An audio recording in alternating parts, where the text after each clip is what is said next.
Hello everyone.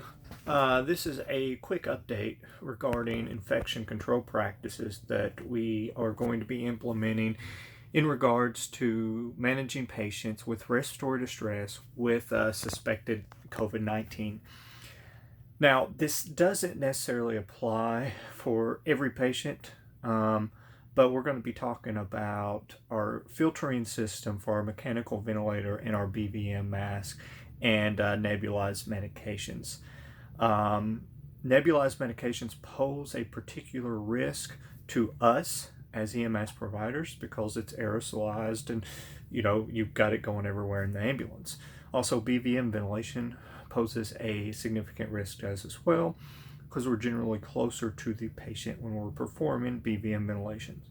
So there are a few modifications that we have made in response to this based on current recommended practices. So the first one is with your mechanical ventilator. You all know that we have a viral filter here on the patient side of the corrugated tubing.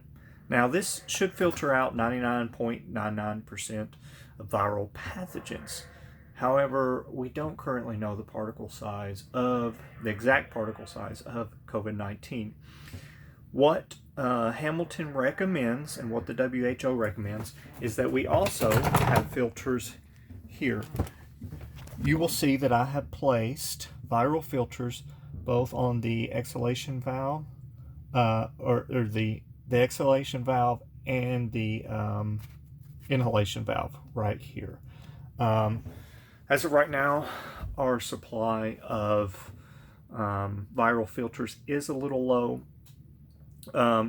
So right now, until we get more stock in, we want to make sure that we have enough for at least every vent and every BVM. So we're not going to be equipping those as of yet, but I will advise you as soon as we have enough to double up like that. Okay, so you're going to want two here, and you can see how it connects. Connects just like, let me get a better view. Connects just like so, like that. Okay, and then you're still going to have the one on the patient side right here. Now, when it comes to aerosolizing medications, let's say you have a patient with suspected COVID-19 and you do have to provide nebulized medications. We can still do that, we just have to do it more carefully and more thoughtfully. If you do have to nebulize medications and you have a strong suspicion that they might have COVID-19 or have been exposed to COVID-19, the best way to do that is through non-invasive. With all of the filter systems that we have on our vent, this is the best case because it will limit the amount of nebulized medications being dispersed through the air.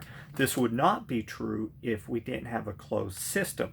Some CPAP masks actually exhale directly to the atmosphere. That's not true for our vent. So this is the best thing to do, even if it's not a patient that you would typically put on BiPAP. Now, if they're not that severe, and they have a little bit of wheezing, but they're not in severe distress, maybe we would want to avoid providing nebulized medications to that patient unless their condition absolutely needs it. So if you don't provide nebulized medications to a patient with suspected COVID-19 because of this, then just document thoroughly in your narrative why you did not do so.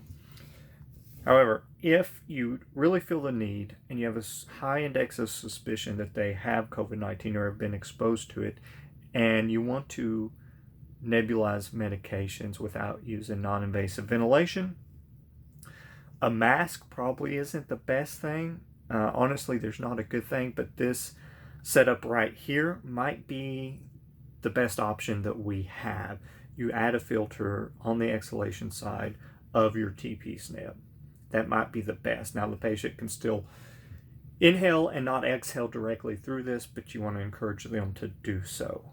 if you've got a patient with a history of COPD or asthma and they don't have a fever, no travel history, no exposure history, and their symptoms are classic for that disease process, then I don't think you should be that concerned. Okay, moving on to the next piece. You know that we have the new BVM setup, which means that all BVM should have a filter right here. Okay, and a good acronym for this is BEFT. Bag, Entitle, Filter, Tube. Now, I do recommend that you just go ahead and set these up, all right, and put them in your airway bag already set up so you don't have to worry about it. We're going to look into getting filters for the exhalation right here, but right now the ones that we have don't fit on this exhalation port. So your PEEP valve may actually tampen some of the exhalation so that it's not being dispersed as much as it would without a PEEP valve. Now, when it comes to this piece, if this doesn't fit in the bag or you find it too cumbersome, then just get rid of it. But at a minimum, keep the filter and keep the entitled CO2. Just go ahead and set your BVMs up. All right. And that is pretty much all I have for right now. Give me just a second to make sure that I don't have anything to add before I conclude this training video.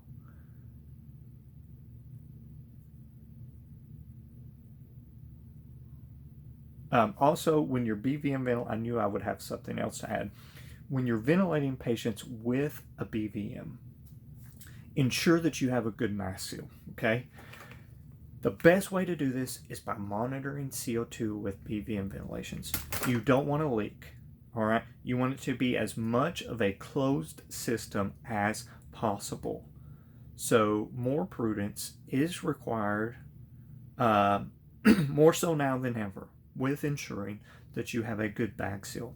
This may mean sending an extra person to maintain a two-handed mask seal. All right?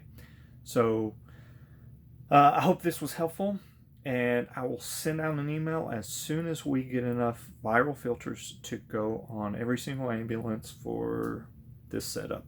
Let me know if you have any questions. Bye.